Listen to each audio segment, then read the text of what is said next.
नमस्कार, धर्म साक्षी में आपका स्वागत है। आज मैं आपको बताऊंगी अजा एकादशी क्यों मनाते हैं। अजा एकादशी मनाने के लाभ, 2021 में अजा एकादशी कब है, अजा एकादशी की पूजा का शुभ मुहूर्त, अजा एकादशी की पूजा कैसे करें, अजा एकादशी व्रत कथा। अगर अभी तक आपने इस चैनल को सब्सक्राइब नहीं किया है तो सब्सक्राइब जरूर करें तथा कमेंट बॉक्स में श्री हरि लिखें और भगवान श्री हरि विष्णु का आशीर्वाद पाएं। हिंदू धर्म में एकादशी का बहुत ही अधिक महत्व होता है।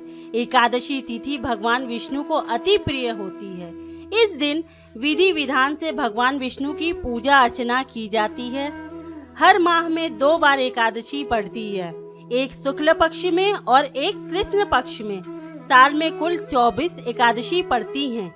एकादशी पर भगवान विष्णु की पूजा अर्चना करने से सभी मनोकामनाएं पूरी होती हैं और मृत्यु के पश्चात बैकुंठ धाम में स्थान प्राप्त होता है।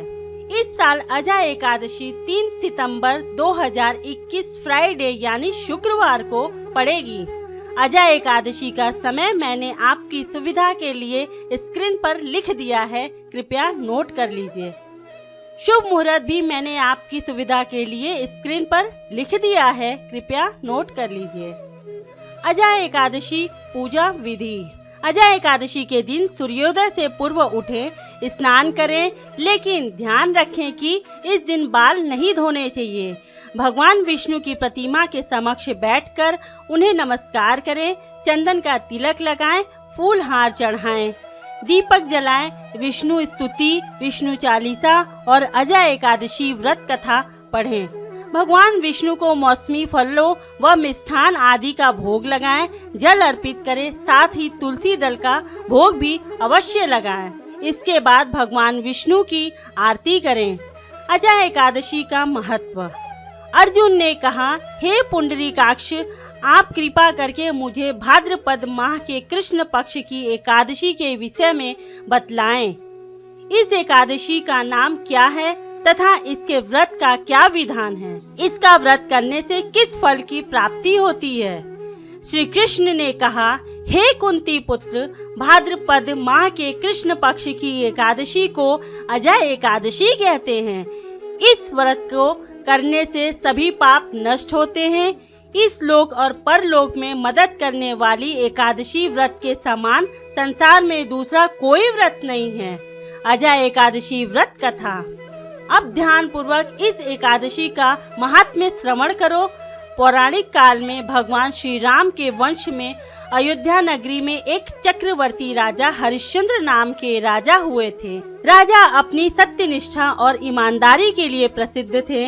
उनके समय में राज्य में काफी खुशहाली थी, चारों ओर लोग काफी खुश थे। राजा के काल में ऐसे ही समय बीतता गया और फिर एक दिन राजा का विवाह हो गया। विवाह के कुछ समय पश्चात ही राजा को पुत्र की प्राप्ति हुई। राजा अपने वचन को निभाने के लिए कुछ भी कर सकते थे। एक दिन राजा ने अपना वचन निभाने के लिए अपने बेटे और पत्नी दोनों को बेच दिया। इतना ही नहीं, राजा हरिश्चंद्र खुद भी एक चंडाल के सेवक बन गए। इस दौरान सारी प्रजा परेशान होने लगी।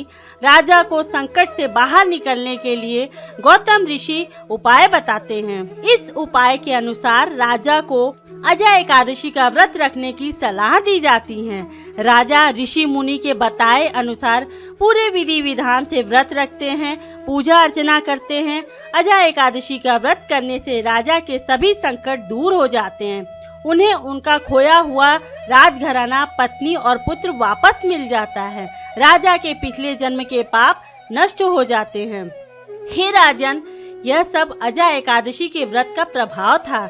इसी वजह से अजा एकादशी के व्रत को सभी एकादशी के व्रत से सर्वश्रेष्ठ बताया गया है।